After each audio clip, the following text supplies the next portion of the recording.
So this morning, my vlog is going to be another yoga vlog. This time I'm just going through all the positions, the yoga poses that I know, and I'm going to do that over at Merino Center. So I'm going to get my things and get going.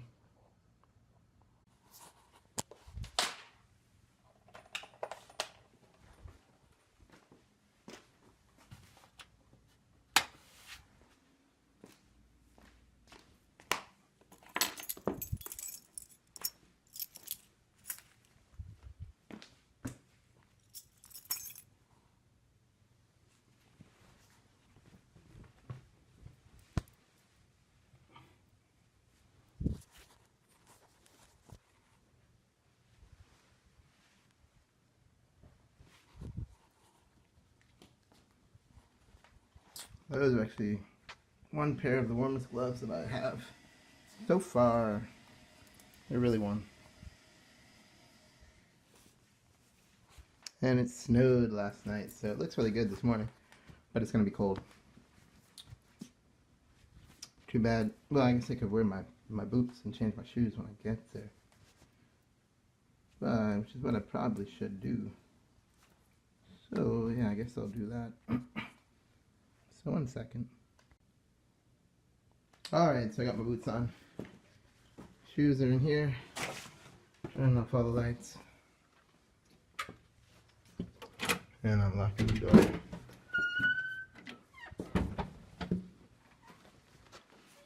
It's like 5:30 or 6 o'clock in the morning. And I've been up since about 2:30, 3 o'clock. But I fell asleep around 9. So, excellent sleep, as usual. Always tired in the morning, even without the alarm clock. Ready for one long vacation or sabbatical. Like a year or 2 or 3 or maybe 10. Without anything. But I have some things I want to finish up. So anyway, this morning is yoga. Oh, I was going to show a picture. Yeah. Oh, it's Meghan Markle and Harry. I'll show this picture real quick. Because, wow, they're going to have a good-looking kid. No doubt about that. I know Meghan Markle did well for herself. There's no doubt about that. And you're interested, the kid still has nigger status. Which, you know, people might not like that word. And people might not think it's appropriate all the time. But I do know it counts for something. Just not laughing. So anyway, this is my father. Sent this. So yeah, I was following their story. Wondering if it'd really work out, and if Harry would really stick with her, and then if he'd really get pregnant, if it was just like a big game for him. And quite honest, she got pregnant really quickly, and then there's her, well, I guess that's, I don't know if it's really her sister-in-law, kind of, not really, kind of, that's a kind of loose way of saying it, but her brother-in-law's wife. Oh God, so that's cool. Anyway, yeah, so I'm really looking forward to see what their kid looks like, which is due in April. So that is actually pretty cool. So yeah, good for her, and apparently good for Harry too. Not joking, but I do know it's definitely good for Meghan Markle. Rotted, not joking. That's pretty cool.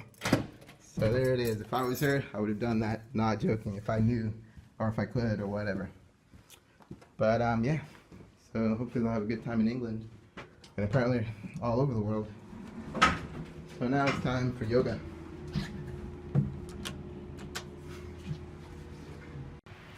And there it is, snow of Boston in Back Bay. So yeah. Yeah, anyway, I'm sure a lot of people know this snow looks great, especially when it's fresh snow. But by later today it'll be gray and slushy and wet, especially if it warms up. So, but it's fun. It's definitely not as cold as Toronto in Boston, without a doubt. It's not as cold as Canada. And the snow isn't too bad here. It's like, it's not as, it's just not as cold, and it doesn't snow as much. Usually. Sometimes there's exceptions. There's a cloud.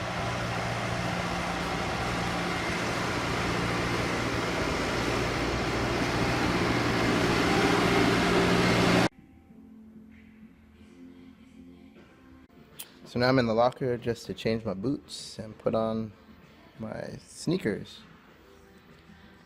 So there are my boots. So there's some Timberlands that I've had for years. I bought those in high school, and it probably last me for the rest of my life. That's another excellent purchase, although they are heavy. Anyway, so those are in the locker. I can go ahead and lock that. I'm just gonna keep the other things with me, and then I'll put on my sneakers.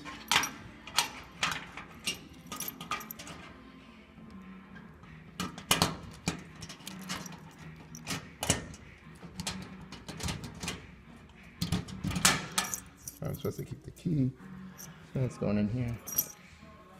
And my sneakers. So these are pretty good too, some Nikes.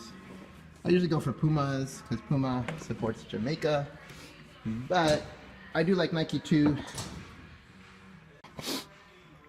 And Nike, like always like lightweight shoes that are high quality. So, you know, Nike has some like that too. I think I've had like 3 or 4 Nikes over my lifetime. But yeah, I usually spend a good amount of money on shoes because it's worth it. You can avoid a lot of problems like arthritis of the knees, even bunions, foot problems, bone problems, things like that. So now it's time to go upstairs. So the key, gotta put that down.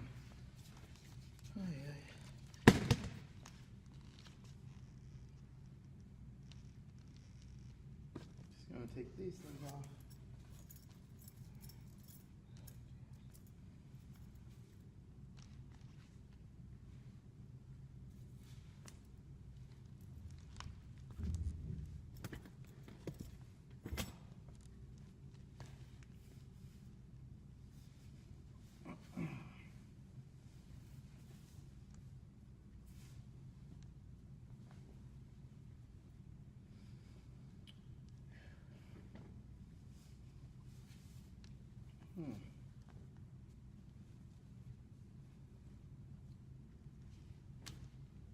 And I just have to move some of these mats.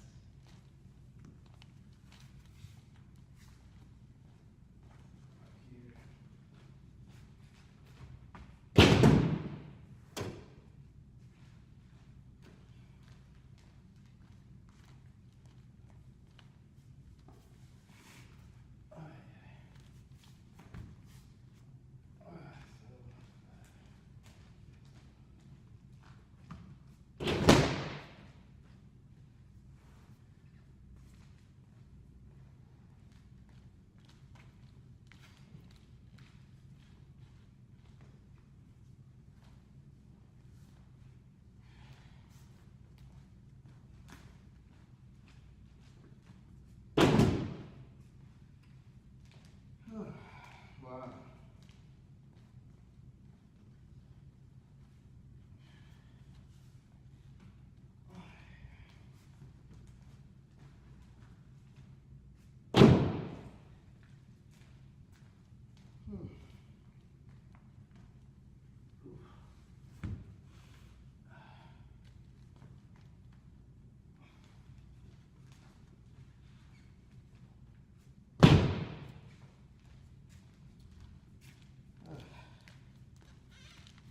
Anyway, so to lift things properly, I really do have to get into a proper squatting position, as opposed to just bending at the hips, because that's how people and I hurt our backs.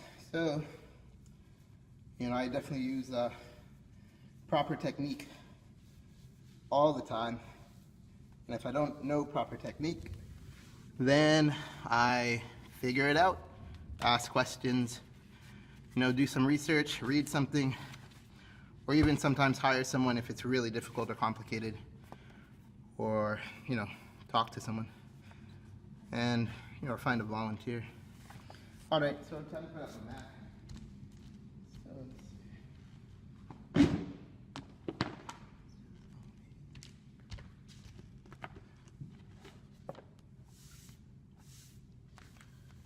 All right, so yeah, for this vlog, I'm really just getting through my yoga poses. the ones that I do. So right now I'm just starting, this for me is like a table pose. I'm just resting and feeling my back. Just doing some light flexion and extension. Catching my breath, focused on oxygenation, because that actually makes a big difference for performance. Knowing how to breathe well, passively and actively. And I usually start off with light stretching, kind of to increase my range of motion. So it's kind of range of motion, a little bit of stretching, but it feels great. It always felt great. And then, you know, there's a lot of science that obviously backs that up and shows that it's good for the body in terms of preventing injuries, especially when you don't have a sedentary lifestyle. All right. And one of my favorite exercises is not so much yoga. It can be incorporated into yoga, but this is really from soccer. And my body's used to these movements, so I incorporate them and enjoy it as it's relaxing and passive in some ways, as opposed to learning something new all the time. Whew. And then just swinging my legs. This is important for soccer and obviously punters and kickers, because you have to work on the motion of your leg, the coordination, and the technique. Relax those muscles, get used to those ligaments and tendons, and just become familiar with those movements. That's pretty much the motion for scoring a goal in soccer. All right, so what should I do? So I'm going to go down to my toes, walk out to downward dog. So I'm really just going to do each pose one time for the most part. So this is downward dog.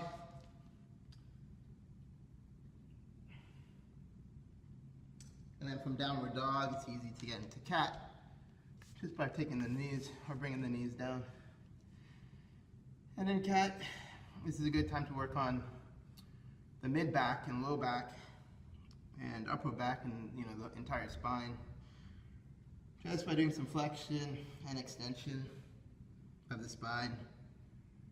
You can really arch the back and kind of like pucker out the bum, the buttocks. And when you do that, like I feel actually, when I do that, I feel a good amount of contraction in my lower back.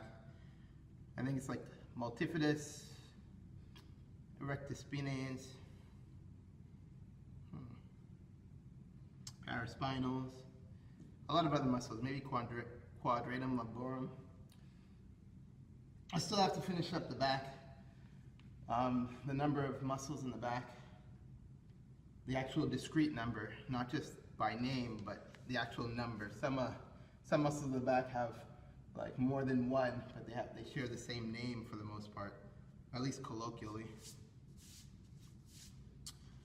So from cat, it's down to cobra. First, a prone position on the mat, and I just rest here before I get right into cobra. Again, just to catch my breath, focus on my oxygenation, not to rush through my yoga, and to enjoy this and relax. You know, this helps to decrease stress this way at this pace. A lot more than a higher intensity workout, which actually does increase the stress on the body and the strain on the body and leads to more injuries. But that high intensity workout is important if you're maximizing your performance. But you really should learn to maximize your health before you really focus on maximizing performance, because maximizing health will make it so much easier to maximize your performance.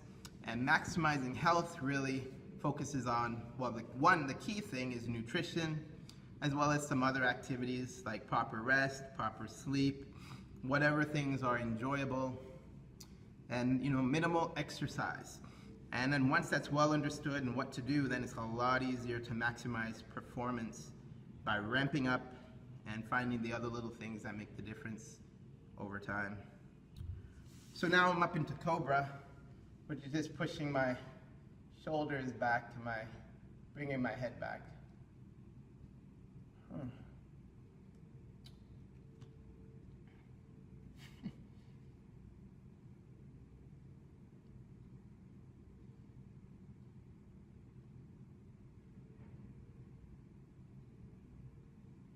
do know when you maximize performance, to really maximize performance, you do have to get to the limits of your ability, the limits of your body.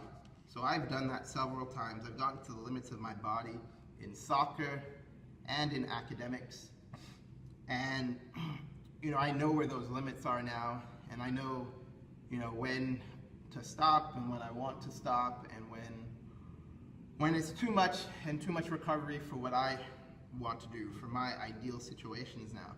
So, that stuff is important, and it's probably better to do that by high school rather than waiting till you're 30 or 40 or 50, because the body definitely ages due to gravity, due to genetics, due to time and environment, and that is irreversible aging. That is a definite factor, although age is not an excuse for poor health. That's something I learned at Harvard, and I do think that's pretty much true, because so now I'm getting into another comfortable position. There's a name for this position, I'm pretty sure, in yoga, but it's really more of a soccer stretch. I'm stretching my right adductors, my right groin, which has been causing me some problems. It's an injury that I had back in 2002 when I was playing soccer, just pickup soccer, in Madrid, Spain. I was doing research at La Autónoma Universidad de Madrid with Angel Otero and what is the other guy's name? Well, really with Angel, and Lydia Prado. And I was still playing soccer. I actually got invited to train with a Division III team out in Spain, but I didn't go because my flight was leaving and I wouldn't have had time. And I already committed to medical school at that point and knew that I wanted to go back and finish up and get my degree, so it wouldn't have made the difference unless I was going to quit medical school to try to play professional soccer in the 3rd division somewhere in Spain, as I was like 20, I guess I was about 22 years old. Which, yeah, I'm grateful I didn't go and do that, because one, it's hard to make it as a professional, especially in a new country, and two, medical school has made a difference. I mean, I know a lot more now than I would have, just as a soccer player. So I'm just doing some more stretches. These are like some basic stretches that a lot of athletes do. This one is getting my hamstrings. I'm not going to focus too much on symmetry today. I'm just going to kind of do the things that are comfortable and that kind of where my body goes and what feels comfortable. But I'm definitely going to name the poses as I go along and try to get through all the specific yoga poses that I know. Alright, so now I guess from here I can get up into like warrior. So this is like a warrior pose. Supposed to bring your arms up, do some kind of thing where you turn, and can do a little more stretching by bringing your arms in these motions. So this is what they call warrior. There's warrior 1, warrior 2. Pretty much at some point, a lot of people just end up making it up. But there are some things that will make the difference. And when you find those things, you should stick with them, because they end up being helpful over time. No matter how strange or awkward it might look. But you should try to figure out why it helps. And usually there's a lot of information on that already. So this is more like a triangle pose. I just want to do some more stretching of my hamstrings and my legs, because that's where I feel some tightness.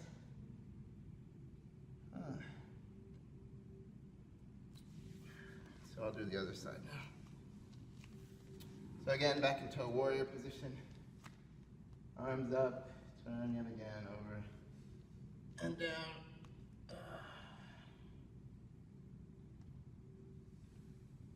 And then back into this triangle pose.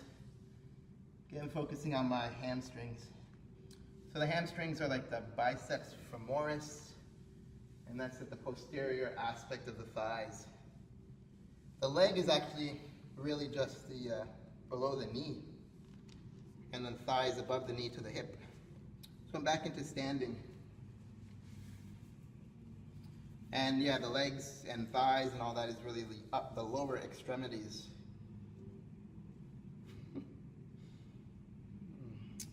So I'm just going to do some quadricep stretches. Quadriceps are in the anterior aspect or anterior compartment of the thighs. And it's 4 muscle heads with 1 large tendon or tendons that come together, with specific insertion points. And if you get to that level and really can use that information effectively, then go right ahead, it's helpful. But if you struggle with that information, then just don't worry too much about all the details all the time. Because while it can be helpful, it can also slow you down, and you really have to take time to learn it properly, which is what I have been doing. Because I know I've seen poor outcomes even from surgeons who think they know it or feel they know it enough, and then they just aren't as adequate as the ones who really do know. A good example for people who don't have a medical or surgical background would be like driving a car. When you get in a car, especially like this BMW, I test drove a BMW yesterday. It was really fun. A 6-speed 340i or something. Really well made, not joking. I could feel the difference between that and the Volkswagen Jetta that I used to own, and also the Honda Accord that I used to own. Although I did enjoy both of those cars. But, you know, someone might jump into that, they know the basics of how to drive a manual, but because they haven't taken the time to really learn enough details, they push on the pedal and, you know, let off the clutch and get into an accident. Whereas someone who knows that they don't know typically starts to get further ahead because they won't take those same risks when there aren't the necessary precautions in place to take those risks. And that makes a big difference, especially when learning. And then to get to that superior status, you really have to know. Whatever it takes to really know is what you have to do. And it's just not easy. And it takes some isolation, there is no doubt about that. Because when you're isolated, you can have time and space away from everybody else's ideas to know what I know or what you know. So really for me to know what I know and to know what I have to know, and then start to find the key people who can help me or who have published or who I can learn from, or I can even just converse with to, you know, get some details that'll help me move and progress forward. All right, so just want to do some basic motions. So I guess now I'll get down into like child pose and then to, I think it's baby pose or something. So back down, touching toes. This is back into downward dog. Actually, before that, let's go into plank. This is plank. You can bring plank all the way down. Then you can do a push-up. Then after that, I'm going to go back to cat, through cat, and now I'm into like a modified child pose. Whew. Oh, I think I'm supposed to be on my knees, like that. So there's child pose.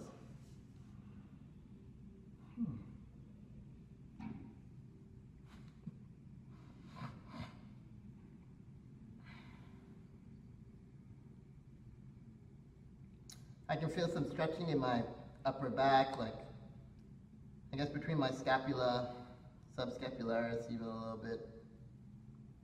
What's probably up there is posterior serratus, maybe.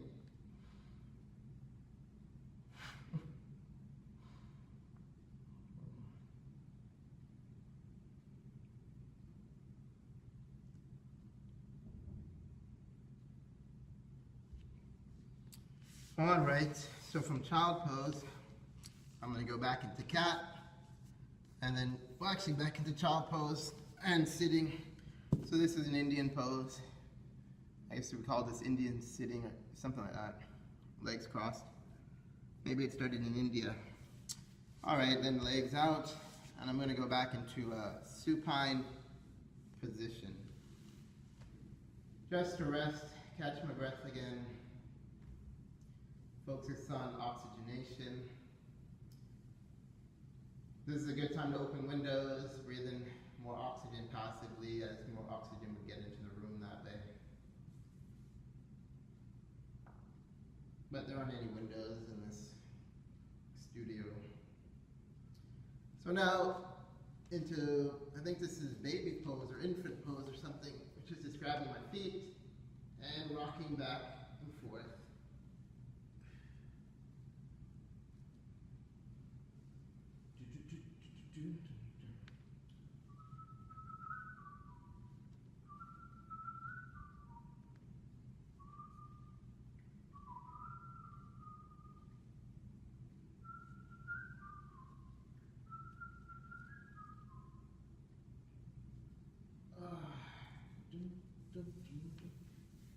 And now I want to get into another. My camera just restarted. So anyway, I'm back into this soccer stretch. So yeah, it's more passively now. Anyway, for the athletes, I'm pretty sure, like I remember some soccer players who did really well on the field and they didn't really focus on stretching at all. And then others who were really like more aggressive and kind of premeditated in their stretching plans, like they knew what they had to do, what they wanted to do, and you know, some of those obviously perform really well too. I'm pretty sure it takes that level of intensity, but there are some who make it probably just on a lot of talent, which, you know, really is a big indicator of their genetics, when they can just kind of show up and do whatever they want to do and still get through. It can also be an indicator of lack of competition too. But yeah. All right, so that's my next one. What are the other? Oh, I gotta get back up. Oh, so now first, before I get up, I'll do a bridge pose, which is this one, just arching the back. And this one usually feels good too.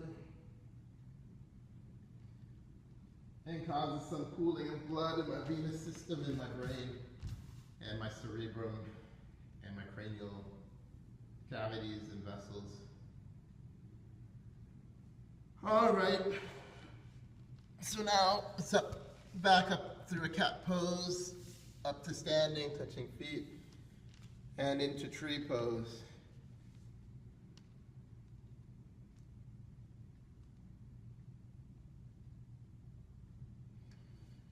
Whew. And now my hands are actually over my sternum, which I think is a better place to put the hands rather than over the heart, since it's more symmetrical. Just put it right over your sternum or manubrium and maintain symmetry, which is very aesthetically pleasing, such as like divine proportions and things like that. So there is the tree pose on the opposite side, which is now my right foot up, back up with my hands and down to my sternum. Sternum and manubrium. That's the bone in between the first, like, I don't know if it's first through 5 ribs or second through 6 or something, but the top set of ribs of the thorax.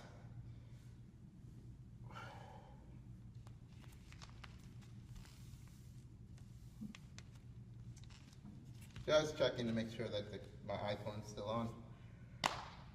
All right, now what are the other poses that I know? Oh, there is a pose that I do down like this. It's more of a transitional pose, kind of between table and touching my toes, which is just like a ski pose, just to rest in another position. It's more of a resting position. It's a little easier on my back, because my elbows, or my forearms rather, are on my thighs. And it feels, or it looks like some of those alpine skiers in the Olympics, the Winter Olympics. I'm actually going skiing to Killington. Not going to be doing anything too major, but I'm going to take a chance to try what it feels like, and pretty much don't want any injuries, like ligament injuries or hypothermia. Ooh. And then now I'm touching my toes. And then back up into a standing position to rest. It definitely is harder to breathe in here since there's no windows open. It's actually very noticeable for me now when I'm indoor.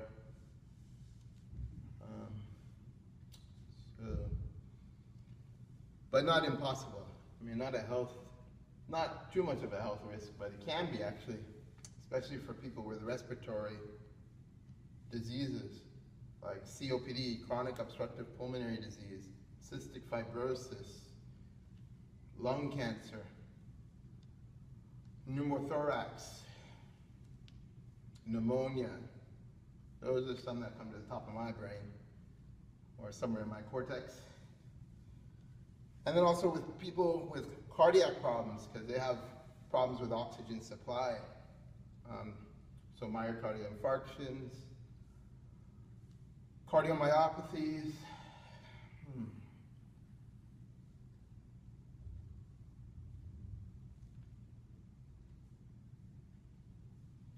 Valvular insufficiencies.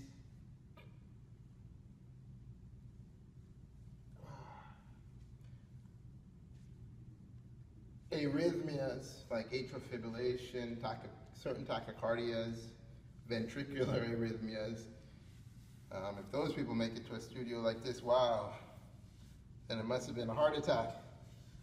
Not joking. And then atrial arrhythmias. Multifocal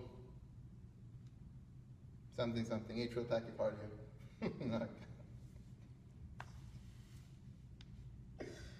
What are the other ones? There's one other one. Oh, there's also Wolff-Parkinson-White syndrome. Wow, that's on the boards, not joking. If you study for medicine, wow. If you learn that, holy shit, that will help because that's a high yield question on the boards. What's the other heart issues that lead to poor oxygenation? Pretty much any heart issue will, but these ones are like well diagnosed and well known and well characterized and well written about. So much so that you learn about it in medical school. But if you already know about it, you can even start learning about it in high school. I'm not joking. It's not that difficult, but just try not to get confused. Find a mentor, a doctor, a surgeon. You really should find a surgeon because the surgeons take all this stuff really seriously and actually usually know it very well. And if they don't, they're probably not the best surgeon. But yeah, there are other doctors, and internal medicine doctor isn't bad either. Unless you're going into psychiatry, I wouldn't start with a psychiatrist because a lot of them get through by memorizing things, and they're smart, they're intelligent, but they just always don't know all the details. So, you'll learn some basic things, but when it comes to the real wear and tear details that you need on a real, as a surgeon or an internal medicine doc, you just don't get that from a lot of psychiatrists. But if you're going into psychiatry, not bad. But you still have to learn all those basics for the boards. So find a surgeon or an internal med doc. But I would go with the surgeon. Oh, joking. Because to get those credentials, holy shit, there's a lot that they have to know. All right, so what else? Back to the poses. So, let me just make sure this camera is still on. So, what are the poses?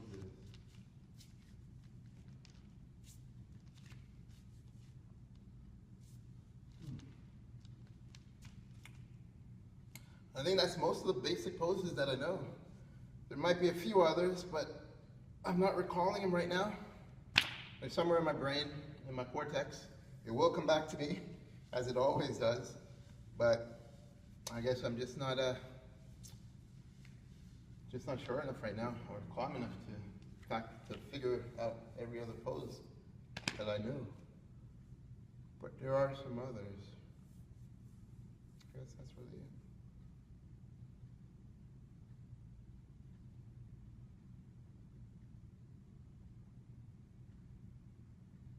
Oh, there are some other poses.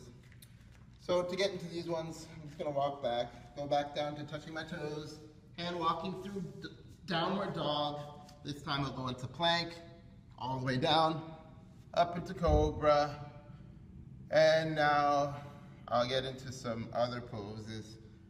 I'm back into my prone position, taking some time to rest and oxygenate properly, and then now turning to the side, and these are some side plank poses, more for strength and conditioning. I don't like to do these too often because they do feel awkward, but they are helpful. So you can do it on either side, and you can even put your palm down and do those. And also because I didn't really develop those muscles as well in those positions for soccer. Maybe it would have helped, maybe not, I don't know. Probably, but I'm not really trying to get to those points yet. Maybe later. But anyway, those are a couple other poses. So some like sideways planks, something. There's probably some name. I know with the yoga poses, they have specific like Indian or Hindu, or Hindi rather, Hindi names for that. And even for some of the types of yoga. I haven't really gotten into that much detail, but I'm definitely aware of that. Maybe eventually, if I find a great book on it, which there are some great books, but I'm still focused on other things, so just gonna finish up with pretty much just wiggling my butt now, just to feel my back, see how it's doing. My back has been doing perfect yet again, because I did yoga and learned some stuff with my mother. My mother's a physical therapist, so she knows a lot of the muscles. So that's pretty much it. I think at this point I'm just gonna rest. Maybe I'll turn the lights off and just kind of wind down and relax my eyes. Turning the lights off reduces eye strain. It reduces the stress on the ciliary muscles of the suspensory ligaments and lens, which is a reason for myopia. So, you know, resting the eyes, not sitting too close to screens and lights and televisions and computers, taking breaks, knowing how to use glasses as opposed to just using them all the time or never using them when you need them or when they can help. All that makes a difference and does affect the rest of the body, the brain, the mentality, the mind, and wellness, as well as health. So those are all important things. So I'm just gonna enjoy it with the lights off, which is one of the things I like the most. I remember when I was in kindergarten in Canada at St. Elizabeth Seton, and the teacher, the kindergarten teacher, she used to turn the lights off and let us just rest and you know, put our heads down and relax rather than being tired and stressed out all the time. And I enjoyed that. I wondered why couldn't we just leave all the lights off, skip school, go back to bed, and just keep eating. But I guess it's worth it eventually.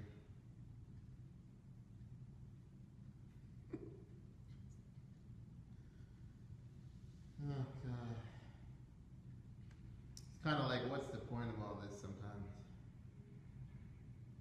Especially when we're all just going to die, the earth is going to decay. And then maybe there's life somewhere else. Unless, you know, all the Caucasians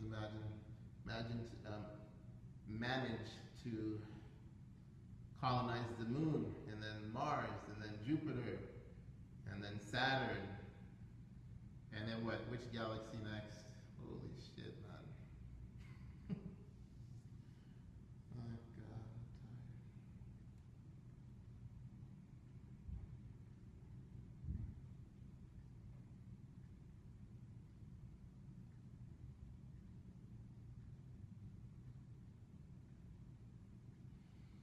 Anyway, I'm sure I'll be dead long before that happens. It's just way unlikely. Although there is a good book, I don't know if it was Kuhn or something, that described how these inventions happen and that they're really spikes in time. You know, like some human, usually a Caucasian. I think it's almost always been a Caucasian, to be quite honest. I don't really think there's any exception to that, ever. But you can correct me on that. I mean, I'd love to know some specific examples. I definitely have looked for some in the past, but all of the mythological stories or kind of oral traditions fall apart. You know, one is like a black man invented the stop sign. I'm pretty sure that just ended up being a joke. You know, you just had to tell people to stop. I don't know. It was a joke of some sort. But anyway, yeah, pretty sure it's always the Caucasians. The other group that probably should have some kind of invention would be like the Chinese. I have heard that, you know, that the gun was invented in Asia or in China, but, you know, I don't know specifically who. And was it really a Chinese man? Maybe it was a Caucasian Chinese man. Or was it a Caucasian, like from the Brits, who happened to be in China? You know, these are some of the questions I wouldn't mind having answered. But I'm not really looking for the answers on right now because, you know, I'm just tired of that stuff for a while, and processing what I know, and what I know is a lot already. So, but I do know if it's not majority of the time, like 97% of the time, it's a Caucasian. And then the next group would be the Asians. I know the Asians are up there more because of intelligence, but I'm pretty sure the intelligence factor with the Asians is that they study and read from the West, and then they incorporate it really well, and they live a very docile and comfortable lifestyle, so they don't have many distractions, which does help with their performance. That's a very great performance factor. But I'm pretty sure it's not because they are the most intelligent or necessarily the smartest. Maybe I just need another word to replace intelligence there. Or the most creative, or whatever it is. But quite honestly, if it is completely true, then intelligence just dwindles down to one small factor.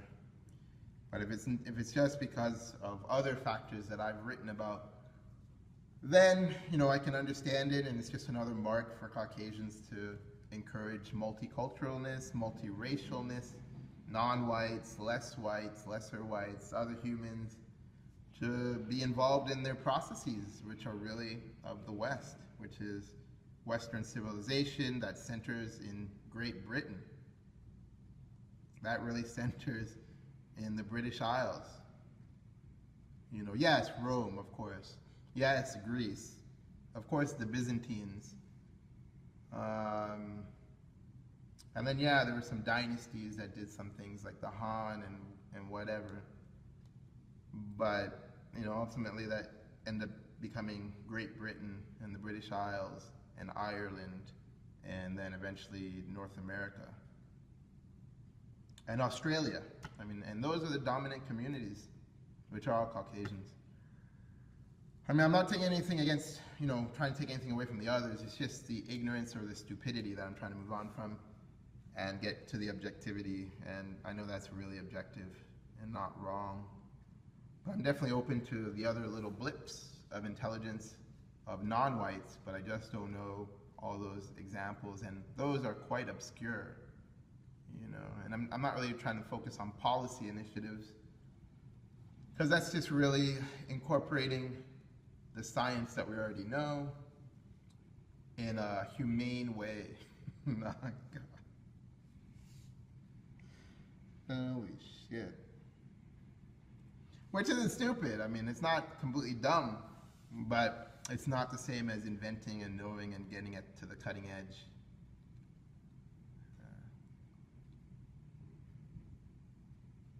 And to give you an example, for me, it's not even Elon Musk. He's just putting together ideas that already exist and trying to get to the cutting edge of space exploration. I'm really talking about the people at NASA, who still aren't really there compared to some others, which would be the Wright brothers, who actually invented planes. Or, the anesthesiologist who stumbled upon anesthesia. Or was it the dentist or surgeon, rather?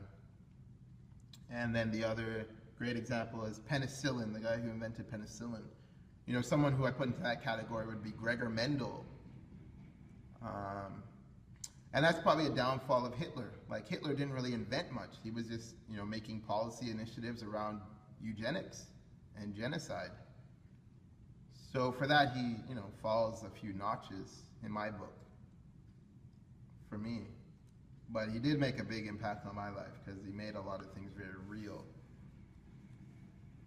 Since learning about it and realizing, and knowing that it was undeniably true.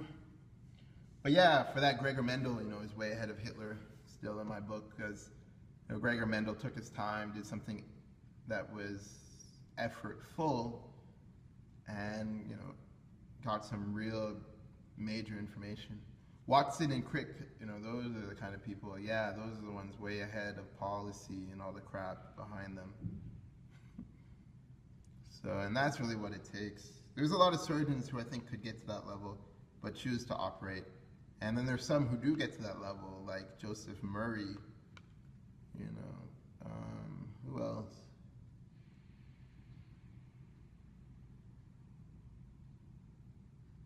I guess this is kind of like a diatribe. But a good point to relax, get a chance to share some information, know what I know, share what I know. And that's without a doubt, I think a lot of us are just extrapolating information and applying what we know based on the book and based on what other people who do know more are willing to share. The person who invented the atomic bomb, which is really from hydrogen atom splitting, I think. Hydrogen splitting. H-bombs. Another acronym for Harvard bombs. Harvard Medical School. They used to say that in medical school, H-bomb. But yeah, I mean, that kind of stuff. Those physicists, wow, those are way ahead of the curve. Way beyond the politicians and the senators. Oh God, it's like the senators are still dealing with God and still dealing with their delusions of God, not realizing that they are God or God is just another man. That's all God is. So it's pretty much just a concept. Just another human or just another animal. Or maybe even a tree, because a tree gives us oxygen to breathe.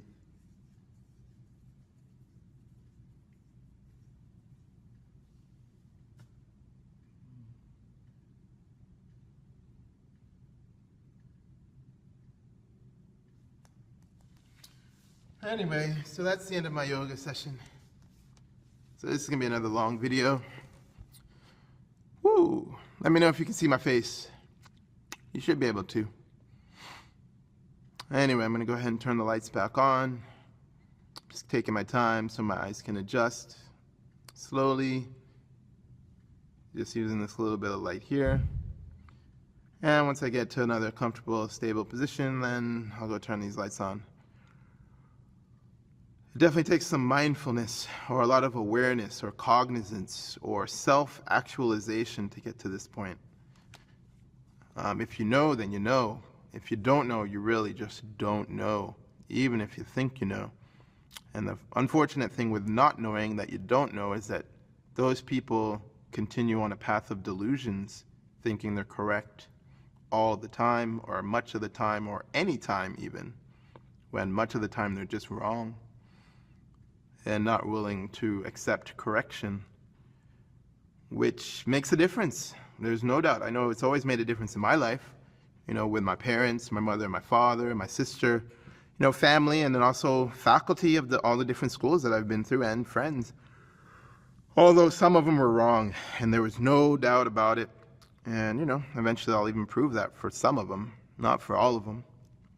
That I know I'll prove already. I've already proven it. And I'm already on my trajectory, which I knew I would get to.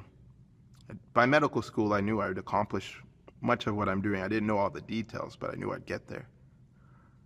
And pretty much there's no stopping me already. Unstoppable vibes cartel. But they didn't know, and they were focused on themselves. I'm not joking. Medical school, the selfishness increased drastically, exponentially. I was kind of surprised. I didn't expect that. You know, the selfishness of a doctor compared to a priest, it spikes exponentially for the doctors. And for the priests, I'm pretty sure it's just a slow rise since they're in usually a very comfortable position, but probably a little more impoverished as individuals. Although the Catholic Church is wealthy, not joking. One wealthy institution. Probably wealthier than Harvard, although Harvard has a lot too. I'm pretty sure the Catholics are wealthier than Harvard as a collective group. And part of the reason is because Harvard spends a lot of money and uses a lot of their resources to maintain themselves at the cutting edge. Whereas the Catholics, you know, utilize all that information and then integrate it into their divine literature somehow. Yeah, and another reason why I really like the Catholics. I'm really not planning ever to lose or to, you know, the Catholics, ever. Or to move on from Catholics or, you know, to exclude myself. But I'm definitely atheist, you know. Not that I don't think, you know, God is a word, God is a concept, God is a human, but I know that there's some clear delusional material in the Bible and even in the Catholic writings and even in letters, specific letters and specific stories. You know, one good example is the Immaculate Conception. That's probably one of the best examples. That did not happen. That is some shit. It's a great thing to kind of aspire to, but it just leads to being a virgin. I'm not joking. Some poor little girl, usually a white girl to be quite honest, waiting around for God to inseminate her to be the next one to have a Jesus, which is some rotted shit for that girl. If she never realizes it, she'll probably have a great life and become a nun. But if she does realize it, she might freak out and be in a psych ward. Or she might go and have sex and enjoy herself and go through sexual liberation. Or she might not care or even commit suicide. It can be that extreme for some people. Some people refer to that stuff as like white problems. I think it more affects Caucasians more so than others, but it does affect others too, especially the brown groups. There's a lot in the brown groups who ascribe to that and buy into it. But I do know Immaculate Conception is a bunch of crap. And that's not really being blasphemous. That is really just scientific and true. 2,000 years ago, impossible. We would have to go back to being amphibians and frogs in the ocean where the sperm of some godly frog happened to make it to some virginal frog, which are green animals usually. So the race would be green. And then, without knowing, thinks they're virginally conceived of a child. So then Jesus was a frog. Holy shit. But that wasn't 2,000 years ago, unless he was a frog, which still isn't divine intervention and still isn't Immaculate Conception. So yeah, I don't know. Maybe Francis wants to talk about this stuff. I think Carol Watija would have been interested in actually dialoguing on things like this. Who knows? Anyway, that's great stuff. I'm trying to work with this guy, Michael, to really delve into some of these questions. But at this point, I know he doesn't want that stuff to be published, and he hasn't started the process by just sending a simple email yet. So it'll just be private, privately bound, privately put away. But maybe eventually he'll want it to be public. And, we'll see. He's a priest, so, that's a different ethical position, I guess. Anyway, time to turn the lights on. Time to put an end to this vlog. And also time to clean up.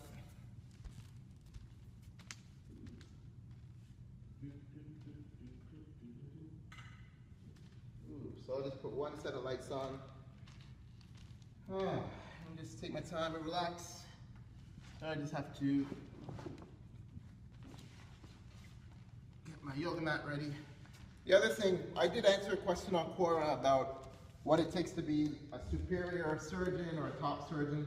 One thing that I didn't put in there that I didn't think of at the time, but that I know is very true, and one of the things I had difficulty with when I was trying to pursue general surgery is, as a surgeon, you have to minimize mistakes. I'm not joking. The surgeons who just keep covering up their mistakes usually end up having a horrible outcome at some point and a horrible time with their patients. I'm probably realizing that for some reason, the ones who might get ahead eventually have to realize that what they're doing is inadequate. Otherwise, they'll just keep being inadequate. But, learning to minimize mistakes is not so easy, and I could even do a vlog on that in and of itself, which I think I will do, kind of inspired by that Quora question in some ways.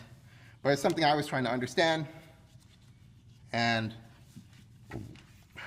something that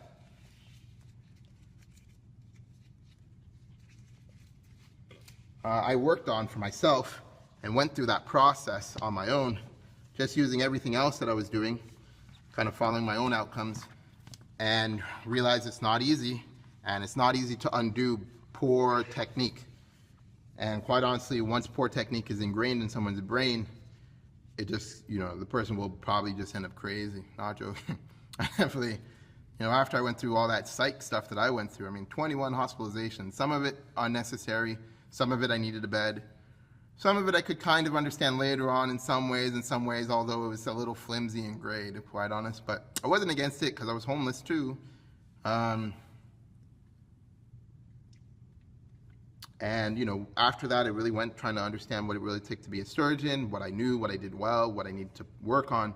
The amount of superiority and technique between like a surgeon and a footballer or a soccer player is night and day.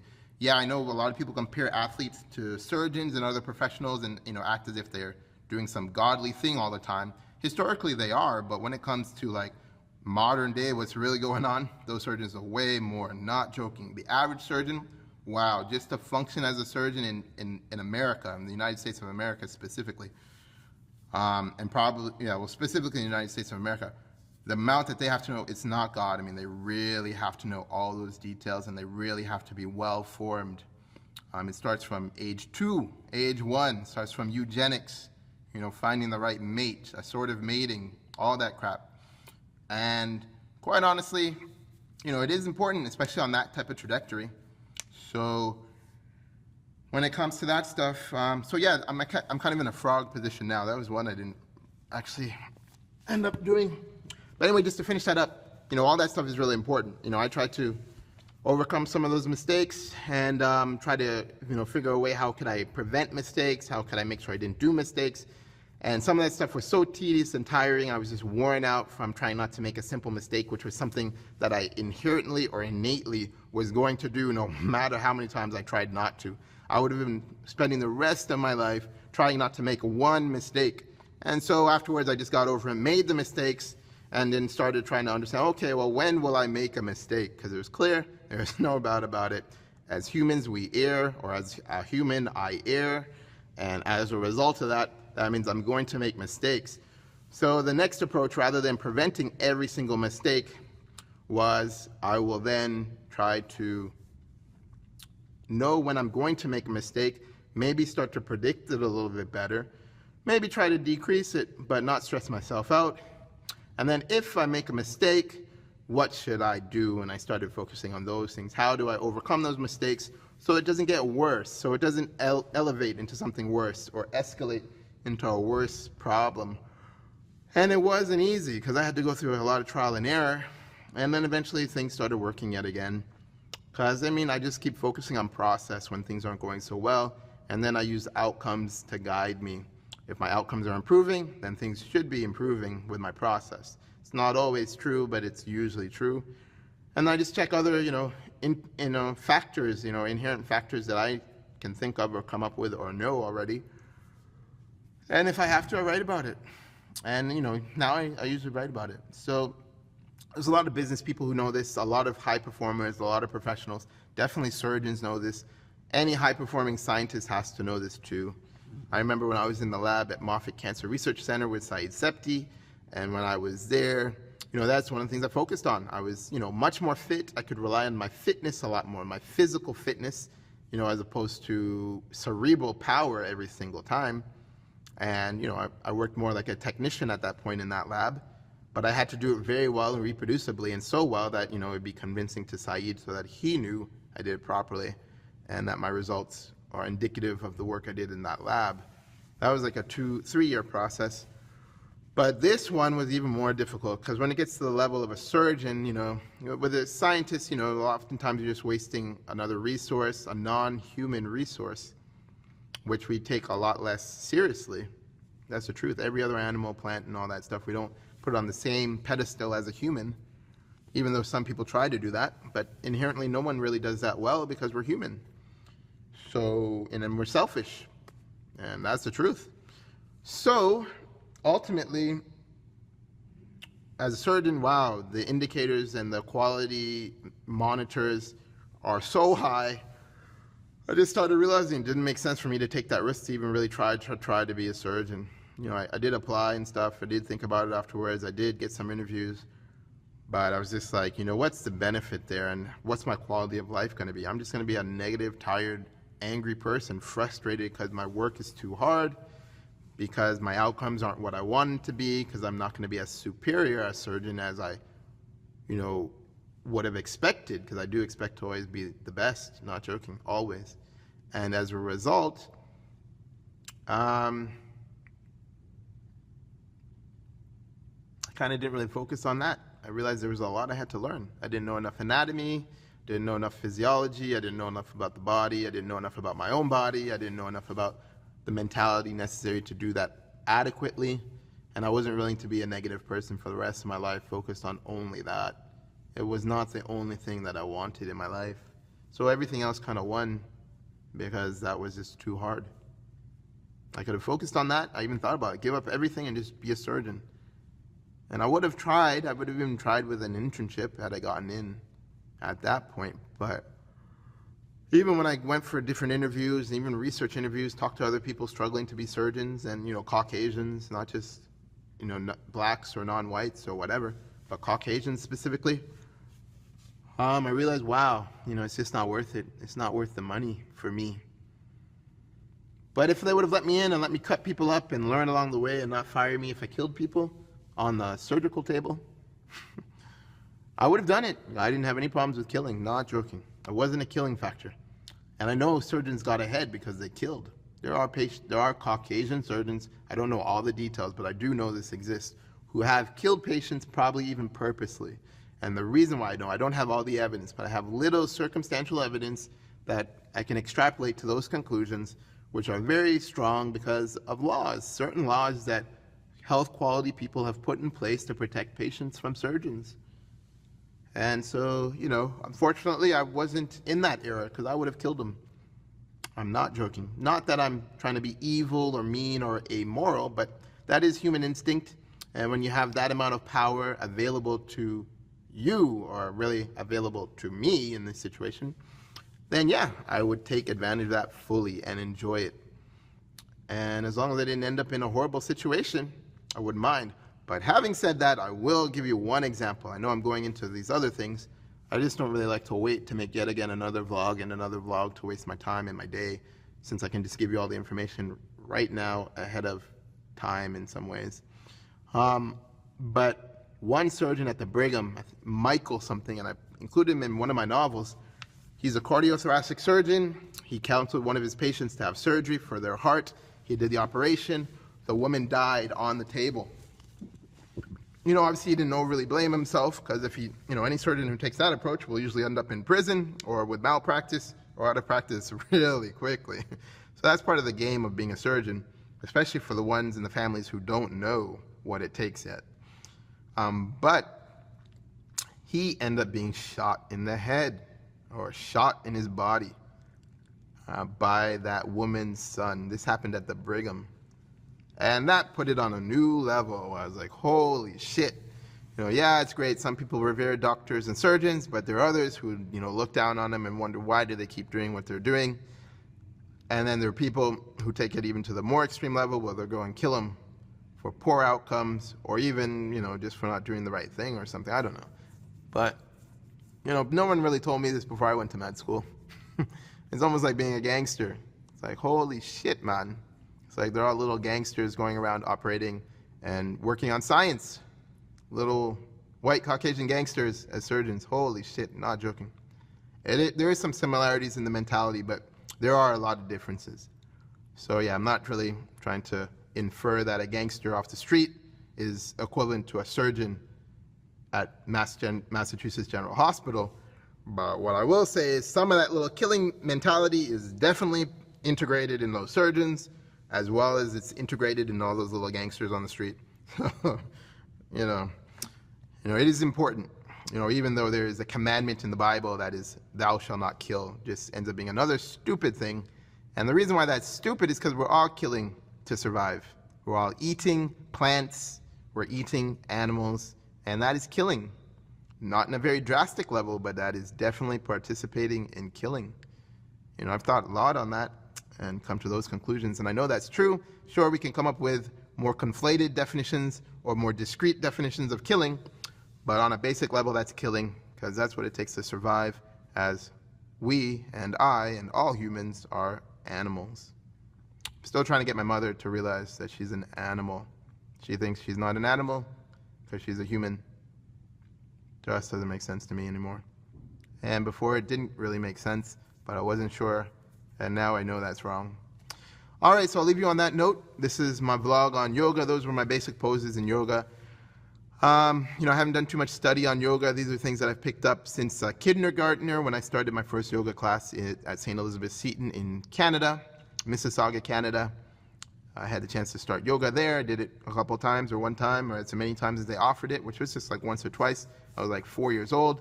And then I kept doing yoga. In high school, I used to do some of the workouts with Jalad, which wasn't really yoga specific, but it was kind of yoga-ish. And then, college I did yoga again, medical school I did a little bit of yoga, and now, I do take yoga classes and go and learn stuff. And with yoga, I do closed yoga, but I also do naked yoga, which is a lot of fun. The naked yoga is a lot of fun. It's really cool seeing other people's bodies in these positions and getting to see more of the anatomy even as we're using our bodies and utilizing our bodies. So I've done yoga classes around Boston, around Cambridge. I've done yoga at the Prudential. Those ones are all closed. I've done some yoga, I think, out in Cambridge too, like I said. And I'll probably do some yoga out in Brookline, see how it is over there. But then I've also done naked yoga, 2 or 3 times in groups. One was with a guy named Larry Pryor, or Lawrence Pryor, who has a naked yoga group that he does out in like Dorchester area, Savin Hill. And then the other was Naked in Motion, which was also really good. The naked out in Dorchester, Savin Hill area was just for men, which is cool. I enjoyed that. But the one in Naked in Motion, which was out by like Malden area, but they changed locations. Anyway, that one was co-ed, which was nice too. I enjoy co-ed because I'm definitely into women. No matter how hard it is with women, I just keep wanting women, just not laughing. And I've even thought about that. No real homosexual crisis for me. I would say I am hetero-flexible because I'm not against gay people and homosexuals. And I don't have any problem with that, but I definitely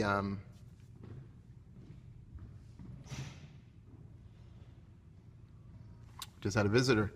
Anyway, but I'm definitely heterosexual. I always want a woman. If I have a choice between a woman and a man, I'm always going to choose a woman, almost always. If I choose a man, there might be because I want to know something else sometimes. Or I just need a break. But I usually always choose a woman. Or not usually, always. It's only when I don't have a woman where I integrate more with a man and try to explore his sexuality in some way. So I can understand some of that too, because it's important for humanity, and I think it's normal and natural too. I definitely, I'm pretty much certain that homosexuality is normal, just as all other forms of sex are normal. These are all like all the paraphilias. That is normal. A man or a woman going out there trying to, have sex, especially or often, I would say especially with the goal to procreate, is normal. Although it might not be socially accepted. I think a lot of people confuse those concepts, what's normal and what they're willing to accept. And they want to make what they're willing to accept as normal, whereas that is not necessarily normal for everyone. They might consider it normal for them, but it's really just their social acceptance at that point in time. Whereas norm, is really defined by a population. And, the things that are taboo are harder to get to truth on because a lot of people aren't willing to reveal it. So it takes other systems to get to that. And from my perspective, it is. Even pedophilia. I did a video on pedophilia. And the reason, pedophilia is really just sex with kids. It doesn't mean that the adult is going to rape the kid. It doesn't really have that denotation. It might have the connotation, but it doesn't denote that. So when I think of it, I'm like, well, it makes sense. If there's a girl or a boy and you're competing with others and you want that one, engaging with them when they're kids makes sense. So pedophilia today doesn't necessarily happen by intercourse with kids now. What happens is, an older adult who realizes this starts to flirt or enjoy sexual interactions that are not intercourse. or not explicitly sexual, like oral sex or vaginal sex or anal sex or, oral sex or hand sex or whatever. They really just focus on getting to know them, and then if it works out, the kid will choose them. So in that format, I'm 100% sure pedophilia is normal too. I'm definitely starting to take some hard stances on this because that is what I know. Not that I've been pedophiled by others or that I'm a pedophile, it's just that I've read about it, seen cases, and no, yeah, there are some situations where it's clear both of those people wanted it. One just happened to be younger than 18. I don't think that's a big deal. I don't even think people should go to prison for that, to be quite honest. I think that should be encouraged on some level. It might be mutually beneficial and great for both of those individuals, not just the kid or not just the adult. And then, one experiment that I would be interested in seeing, if it hasn't been done, is what happens if you expose a toddler to a naked man or woman? What would they do? What would that toddler do? Will they play with that person's body? Will they play with their genitals? How aware are they? I do know that there's been a lot written on that. Yeah, it'd be great to go through some of that literature to really tease it out and understand some of those experiments, which ones were done properly, which ones weren't done properly, and which ones really are used to really understand pedophilia properly. I do know there's a difference between, the sexual awareness of a kid and an adult, so I'm not, debating that either. But I guess for me, the question is, when do kids really become sexually aware where they're, interested? And I'm pretty sure there's always an innate instinct towards sex, kind of like, probably akin to what Freud had already written about. I haven't read those specific papers or those books. I don't even know where those are. Presumably they're somewhere in Germany, Great Britain, Canada, and Boston. But to find the specific library or the private owner, I just don't know. Or maybe it's on the internet somewhere. I just have to find the words to find those books now, if I'm going to do it myself. But if any of y'all know, just feel free to comment. Put the comments on the bottom, right here on that YouTube video. I look at all those comments, and I will, maybe go and get some of those books to read it for myself. And yeah, I also want to know the dissenting viewpoints too. So if you have dissenting viewpoints or have literature on that, it'd be great to read some of that. But I'm pretty sure it's not going to disprove innate sexuality and normalcy of pedophilia on some level. But sure, if you take it to the level of rape and some kid not wanting it and not being old enough to defend themselves, yes, I know that I do think of as illegal, or not. For me, it's not really a matter of law. It's just that for me is more like not kosher, kind of like what the Jews would say, I guess. It's more like, it's just not acceptable behavior even for me. Like, I don't want that. That's not what I'm trying to do. But I do explore it. I do know it takes time, and I do know that with any individual. Some people's innate instinct is just to say no, partly because parents teach their kids to say no, especially to strangers. But, eventually they get over that, and then they start to think about what do they really want. And if you just hang in there and, pretty much not really cross over any major boundaries, a lot of times it ends up happening in the end. Not joking, I've been in that situation many times, in sex, on the soccer field, even in academics, and wow, a lot of times I get a lot more than I could have ever expected, which makes it really fun and really amazing.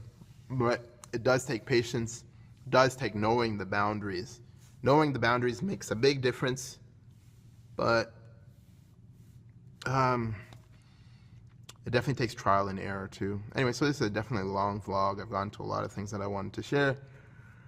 And I'll put some stuff in the description to make it obvious that this is obviously a lot more than just yoga now. But this is what it takes to have a comfortable yoga group where you can really sit around, do yoga, enjoy yourselves, and connect socially beyond just going there to do poses. I'm open to that. If anybody lives in 02115, they want to come to Merino Center, do some yoga with me, hang out, do some stretches, some low intensity exercise, then contact me. If you're in 02116, you can do that too. So contact me. But, and for me, I kind of would dedicate like an hour to 2 hours and maybe even up to 3 hours to kind of do comfortable sessions like this where I can sit, we can do some yoga, like you and I, or she and I, or he and I, or whoever else, whatever large group or small group, we can sit and talk, hang out, get to know each other, and converse on things that are important to us. So there it is. That's the end of my vlog. Definitely like, share, subscribe, comment contact me if you have any questions. You can put questions in the comment section. I'll try to respond to all of those too. You have any work for me, consulting, healthcare, biomedical research, any researchers, independent researchers out there just need someone to discuss things with. I can do a lot of that on a donation basis, even where you just donate whatever you think it was worth to you, or whatever you're willing to, or whatever you have, or whatever you want to. I'm willing to do that and give it a try with that approach too. But with that, I won't be trying to waste my time. So make sure you're well prepared, because I can get through a lot in a very small amount of time, and it will help you and it will be significant. So I've definitely helped quite a few people already, some on a very voluntary basis, and others who pay. So yeah, I'm definitely open to that because I do enjoy that interaction. And in the meantime, I'm still growing my hair. I'm really wanting to grow it as long as possible. And I know this stage, it looks kind of horrible compared to if I cut it or when it gets a little bit longer. But I've resisted cutting it. There's many times where I've tried to grow my hair and then just get over and cut it. I don't really want to wash it again because it'll just look worse right now. What I really have to do is take time and let a little bit of the oils build up. And then I can use some lukewarm or hot water to kind of distribute those oils through my hair. And then it'll start to get a little more curly or a little less frizzled. It's like frazzled. Anyway, so yeah, I'm working on that, but I definitely am trying to grow my hair out long. And I know that could take up to 7 years, so I can't cut it. I don't want to cut it. If I cut it, then it's just going to take longer and longer. And I'm getting older. I might even get bald soon. So I won't be cutting my hair. So just excuse my hair for the meantime, and my beard if you don't like it. You can try to, imagine me as a bald man with a shave. If you need to see a picture, just request a picture and I can send one. I have many of them on the internet already. So if that's your problem, go right ahead. But I'm trying to get it back so I can actually pull it back and put it into, it'll really be more of a little afro puff. And then it won't look so bad for a while, and I'll figure out what I want to do with it. I'm probably not going to go with dreadlocks because I don't think dreadlocks are that comfortable to sleep on. So I'll probably just be combing it, and I'll be a big fro or something, I don't know. That guy from Wiggle, he has something like that. All right, time to end this vlog. Talked more than enough, gone through many things, and I hope it's helpful, thought-provoking, enjoyable, and I'm really looking for the people who know this shit already and utilize it and know that it works. To get to that level, it takes a lot of work. It's not easy. It's usually not a 5-year-old, usually not a 10-year-old, or even an 18-year-old for most of families. Some people maybe by college, maybe, I'm not sure about that. But definitely by graduate school, there are people who get to that level.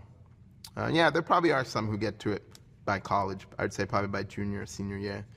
For me, yeah, waxing and waning on these levels, but definitely medical school and definitely getting into Harvard, not joking. A complete different level because my expectations went through the roof of those faculty and those students, and some failed, not joking. They failed on my own canny expectations, but they still clambered their way through, most of them. And then, but the majority, not the majority, well, yeah, close to majority, maybe majority, probably about 50%, probably more than 50%. I'd probably say about 75%, probably about 25% far exceeded my expectations. About 50% were at least at my expectations, if not higher, or a little bit lower in some. But then there were a bottom part of the class that, I was like, we could have just hung out at University of South Florida, gotten into medical school, and enjoyed Tampa, and gone to the beach even more often. Not joking, maybe started surfing. But anyway, as it is, I'm still in Boston. I'm about to go skiing. So y'all have a great day. I'm not sure when the next vlog will be, as I'm saving this camera time for my Killington trip, because I do want to vlog some of that. But if you have any requests for vlogs, anything you want to know, anything you need help with, and you think it can be done in a vlog, let me know, and I'll do a good presentation for you all. If it's something not based on my personal information, then I'll try to do a little bit of research. Typically PubMed, ResearchGate, ScienceDirect, those things. Other academic places, sometimes articles, news articles, or books. And I, can reach out and talk to my network of people and friends and see if anybody knows anything.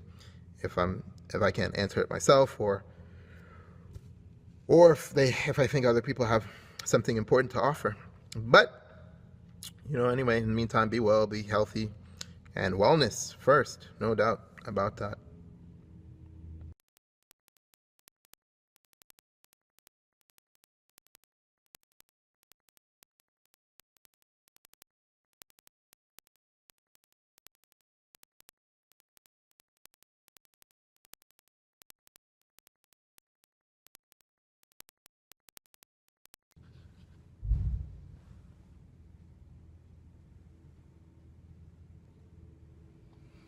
So yeah, now I'm packed up, ready to go. All right, have a great life. But I will be on YouTube. Take care. So I'm back to the locker room to change my shoes, and I might do another vlog here. Put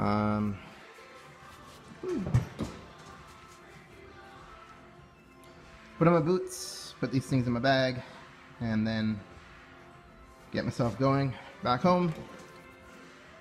So there are the boots. Those are some Timberlands. Wow. Heavy boots, but wow, they last. No, I'm joking. They're almost like construction level boots because they have the steel toe thing, but they really last, and that is the big benefit of these. Although I don't like to wear them all the time because they're so heavy. I prefer these light shoes to all these heavy shoes. And I know it's better for my body and my health to wear light shoes, or even no shoes a lot of the time, but not all the time. There are times where shoes are really beneficial. But, so yeah, anyway. So it is, these, and these yoga pants, wow. Some people might say, wow, they look like pansies. But rotted, these things are well comfortable, I'm not joking. I mean, these are one of my favorite things to wear now. And yeah, I picked this up from watching a lot of girls. It's really from seeing girls that I like and seeing what they wore, and holy shit, then I finally realized, well, I should probably try some of these things because they definitely aren't stupid women. And I did, and wow, I enjoy them. I actually bought a pair, and then I found a couple. Some people either donated or threw them away, and I found them, fortunately. So I have 3 pairs of these things, or maybe, well, I think it's really 3. There's another one that's more like some kind of tight thing. Anyway, people who do ballet wear this a lot, and track and field athletes wear this kind of stuff. So I've seen men in it, but in soccer, we don't typically wear this stuff. But it's really comfortable, and it makes a difference. It's much easier with yoga or any athletic stuff to dress properly. All right, well, it's time to go. Talk to y'all later.